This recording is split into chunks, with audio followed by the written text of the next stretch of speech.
Fala, nação rubro-negra! Hoje o papo é sério, o clima é de decisão e o Mengão tá vivendo dias intensos, daqueles que mexem com o coração de qualquer flamenguista. Estamos falando de Libertadores, de semifinal, de jogo grande, de emoção pura. E claro, de tudo que envolve o Flamengo fora de campo também, porque quando o Mengão se mexe, o Brasil inteiro acompanha. Então se ajeita aí, porque tem muita coisa pra gente conversar. Primeiro, não dá pra começar esse vídeo sem falar daquilo que abalou a torcida rubro-negra na última viagem para a Argentina. O ônibus que levava parte da nação sofreu um acidente pesado na estrada, deixando todo mundo em choque. A informação oficial é que 46 pessoas ficaram feridas. Dessas, 32 sofreram apenas ferimentos leves, nada que colocasse em risco a vida, 10 tiveram ferimentos moderados, e 4 foram classificadas como graves, entre elas o motorista, que foi o mais atingido. Assim que o acidente aconteceu, o Flamengo entrou em contato direto com as prefeituras de Barra Mansa e Volta Redonda, regiões próximas do local, para garantir todo o suporte aos torcedores. A diretoria fez questão de se mobilizar, e isso mostra a força dessa conexão entre o clube e sua torcida, que é o verdadeiro combustível do time. O mais importante nesse momento é torcer pela recuperação completa de todos. Alguns torcedores já receberam alta, outros ainda estão internados e passando por cirurgias, mas o clima geral é de esperança. A nação é gigante, e quando um rubro-negro sofre, o Brasil inteiro sente junto.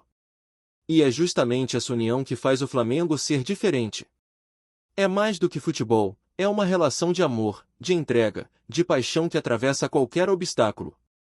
Agora, entrando no clima da Libertadores, o Mengão já está em solo argentino para encarar o Racing, e o ambiente por lá é de pura concentração. O técnico Felipe Luiz comandou o último treino da equipe, ajustando cada detalhe antes do duelo decisivo. O elenco chegou ontem à noite e foi direto para o mesmo hotel onde ficou concentrado quando enfrentou o Estudiantes. Um local mais afastado do agito de Buenos Aires, justamente para manter o foco total. A palavra de ordem é concentração.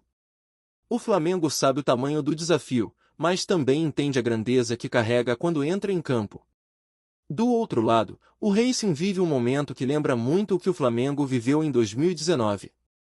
Depois de décadas sem chegar a uma final de Libertadores, o time argentino está empolgado, com a torcida fazendo festa, cantando alto e transformando o estádio num verdadeiro caldeirão. É bonito de ver, mas também é desafiador. Porque essa atmosfera toda cria um clima de pressão. Só que o Flamengo já conhece esse tipo de ambiente. O elenco é experiente, sabe jogar esse tipo de partida, e o objetivo é claro, voltar para casa com a vaga na final garantida. O Flamengo pode alcançar um feito histórico e se tornar o único clube brasileiro tetracampeão da Libertadores. É uma marca pesada, daquelas que só um gigante como o Mengão pode alcançar. E o elenco sabe disso.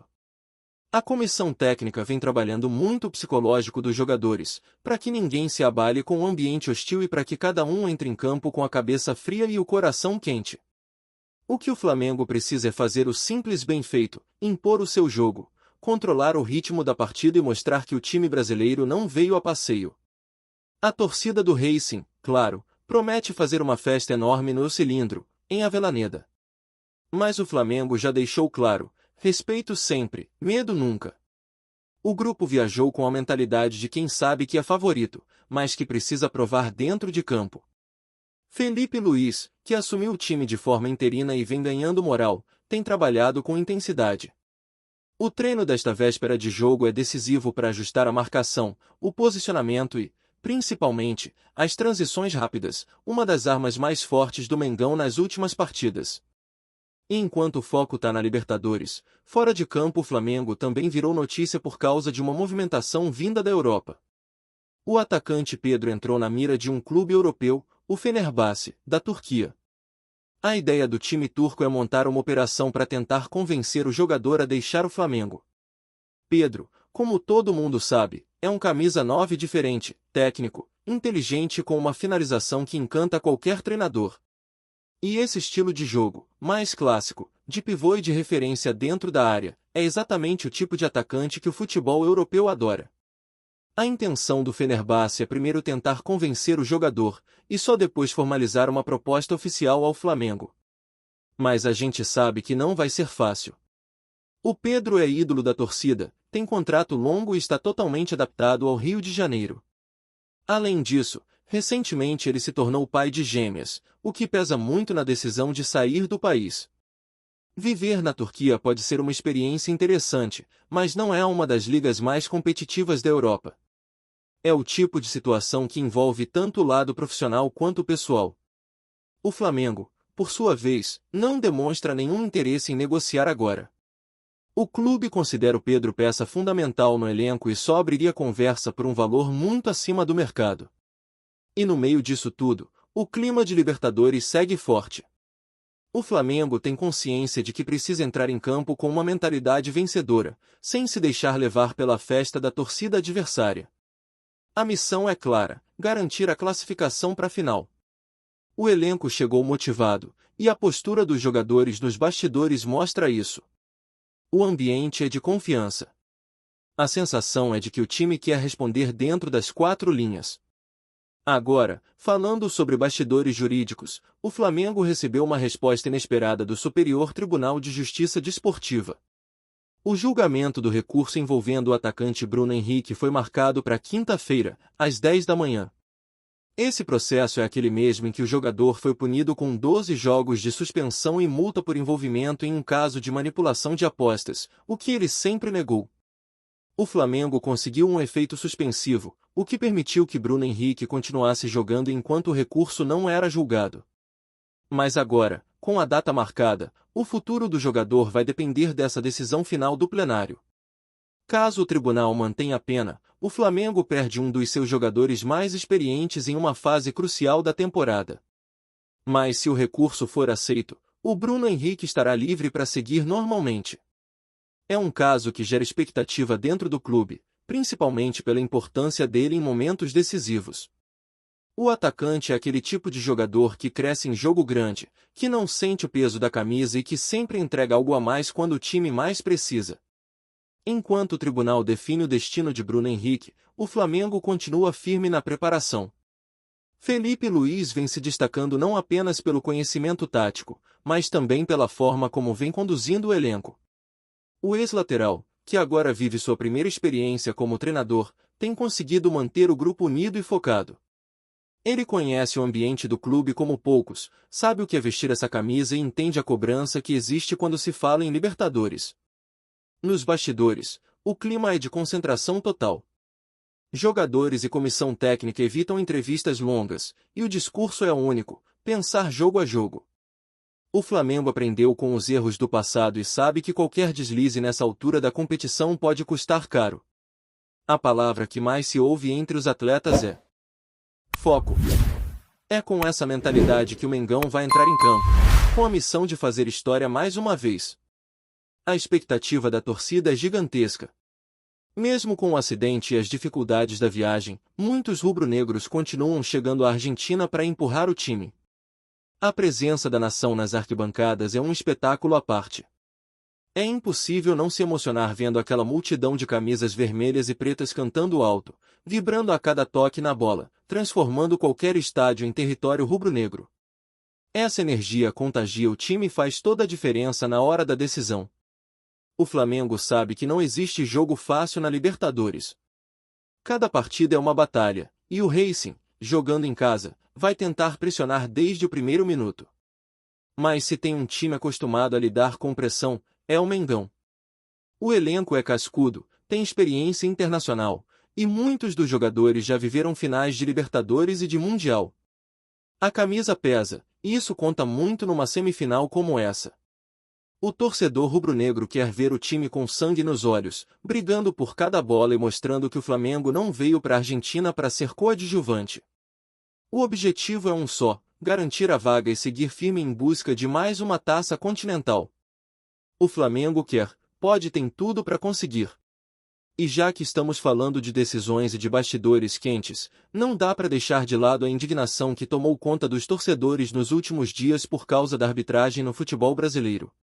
O caso mais recente envolve o zagueiro Gustavo Gomes, do Palmeiras, e o lateral Wanderson, do Cruzeiro.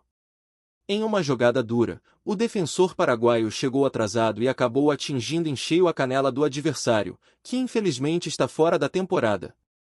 Foi uma entrada pesada, perigosa, e o que revolta é que o árbitro aplicou apenas um cartão amarelo. Isso mesmo, o jogador do Cruzeiro vai passar meses se recuperando, enquanto o autor da falta continua jogando normalmente. É o tipo de situação que faz a gente se perguntar o que está acontecendo com os critérios no futebol brasileiro. O que mais chama atenção é que isso não é novidade. Já tem um tempo que o Gustavo Gomes vem acumulando lances assim, sempre chegando atrasado, sempre parando jogadas com faltas duras, e quase nunca é punido de forma adequada. Parece até que existe uma certa blindagem, uma espécie de imunidade dentro de campo. E aí o torcedor se pergunta, e se fosse o outro lado? Se fosse um jogador do Flamengo cometendo esse tipo de falta, será que a reação seria a mesma? É difícil não pensar em dois pesos e duas medidas. Esses erros de arbitragem acabam interferindo diretamente nas competições. Uma entrada como aquela muda o destino de um jogador, de um time e até de uma temporada inteira. E é por isso que o torcedor cobra tanto. O futebol precisa ser justo, e a arbitragem precisa ter coragem de aplicar as regras da mesma forma para todos. Não dá para um jogador ser tirado da temporada e o outro sair praticamente ileso. Esse tipo de coisa precisa ser discutida com seriedade, porque a imagem do esporte sofre quando o equilíbrio desaparece. Mas voltando ao Flamengo, o momento é de foco total. A delegação está concentrada, com treinos fechados à imprensa, e Felipe Luís tem trabalhado muito a compactação defensiva e a movimentação ofensiva. Ele sabe que o Racing gosta de pressionar alto e de jogar com intensidade nos primeiros minutos. A ideia é suportar esse início com calma e depois explorar os espaços. A equipe deve manter a base que vem atuando nas últimas partidas, com poucos ajustes táticos, mas com uma mentalidade ainda mais competitiva. O clima dentro do grupo é de confiança. Jogadores como Arrascaeta e Everton Ribeiro têm sido fundamentais nos bastidores, passando tranquilidade para os mais jovens. Eles sabem que a Libertadores se ganha não apenas com talento, mas com cabeça fria e experiência. O grupo está unido, todo mundo com o mesmo objetivo, e isso é um bom sinal. Quando o vestiário está fechado em torno de uma causa, o resultado costuma aparecer dentro de campo. Pedro, que está no centro das atenções por causa do interesse europeu, segue treinando normalmente e totalmente focado no Flamengo. Ele já deixou claro para pessoas próximas que o momento é de pensar no título e que qualquer conversa sobre o futuro fica para depois da temporada. Essa postura mostra maturidade e respeito ao clube que o acolheu e o transformou em um dos principais atacantes do continente. Ele é peça-chave nesse time, não apenas pelos gols, mas pela capacidade de segurar a bola na frente e de fazer o time respirar quando está sob pressão. Enquanto o Flamengo se prepara para a decisão, os torcedores continuam chegando à Argentina aos montes. Mesmo depois do susto com o acidente, a nação não arreda o pé. É impressionante a força dessa torcida. Gente vindo de ônibus, de carro, de avião, de tudo quanto é canto do Brasil, para estar presente num momento histórico. E quando o Flamengo entra em campo e escuta aquele mar vermelho e preto nas arquibancadas, parece que o time ganha uma energia diferente. É como se a torcida jogasse junto, empurrando o time a cada jogada. Felipe Luís, em entrevistas recentes, tem mostrado um discurso muito centrado. Ele sabe que está diante de uma oportunidade única de começar sua trajetória como treinador com um feito gigantesco. É um cara que conhece o Flamengo como poucos, entende a pressão e o tamanho da responsabilidade. Ele sempre foi um jogador inteligente, e agora está tentando levar essa inteligência para o banco de reservas. Nas conversas com o grupo, ele tem reforçado a importância de jogar com equilíbrio, de não cair em provocações e de ter paciência para encontrar o gol. Tá curtindo o vídeo? Então deixa aquele like maroto, comenta aí o que tu tá achando e compartilha com os parceiros de arquibancada. Bora fortalecer o central rubro-negro, rapaziada. O Flamengo respira tensão nos bastidores. O que parecia ser apenas um ajuste natural de vestiário transformou-se em um verdadeiro burburinho envolvendo nomes de peso do futebol brasileiro. Zico, ídolo eterno do clube e referência histórica para torcedores e jogadores, não escondeu a insatisfação com o atual comando técnico. Em declarações que circulam nas redes e nos corredores do clube, o Galinho foi direto: Felipe Luís não é o Guardiola. A frase, simples, mas carregada de críticas veladas, acendeu o alerta entre os rubro-negros. Felipe Luís Kazmirski, ex-lateral esquerdo consagrado por sua trajetória na Europa e na seleção brasileira, assumiu o Flamengo em setembro do ano passado. Sua chegada trouxe expectativa e entusiasmo, mas, segundo rumores, nem todos os setores do clube estariam satisfeitos com o estilo do treinador. A comparação com Pep Guardiola, referência mundial em inovação tática, indica que Zico enxerga um Flamengo ainda distante de um modelo mais moderno e arrojado de jogo. Nos bastidores, a conversa é intensa. Fontes próximas à diretoria afirmam que o comentário de Zico gerou repercussão imediata entre conselheiros e jogadores mais experientes. Alguns interpretam como um alerta amistoso, outros já veem como sinal de que há divergências estratégicas mais profundas. A pressão sobre Felipe Luís aumenta, especialmente pelo fato de Zico manter influência histórica sobre a identidade do clube. Torcedores, claro, não demoraram a entrar na discussão. Fóruns, redes sociais e grupos de WhatsApp estão fervendo com teorias sobre o futuro do treinador e a necessidade de ajustes na equipe. Alguns defendem que Felipe Luís precisa de mais tempo, enquanto outros se perguntam se a comparação com Guardiola não reforça uma expectativa irreal, misturando o romantismo histórico com a realidade do futebol atual. Enquanto o Flamengo segue seus compromissos, o clima de suspense é palpável. Zico, como sempre, mantém seu papel de voz crítica e apaixonada pelo clube, e cada gesto ou frase sua ganha proporções quase míticas. Felipe Luís, por sua vez, precisa provar que pode consolidar sua visão e conquistar a confiança de todos, evitando que a tensão se transforme em crise. Nos bastidores, cada treino, cada escalação e cada decisão tática passa a ser observada com lupa. No Flamengo, o burburinho está lançado, o confronto entre tradição e modernidade promete capítulos intensos, e a torcida acompanha, entre ansiedade e curiosidade, os próximos passos desse imbróglio que mistura ídolos, expectativa e paixão. É isso, família. Valeu demais por acompanhar até aqui. Se ainda não se inscreveu, tá moscando, hein? Ativa o sininho para não perder nenhum papo de Mengão Raiz. Aqui é Central Rubro Negro, aqui é Flamengo até morrer. Tamo junto!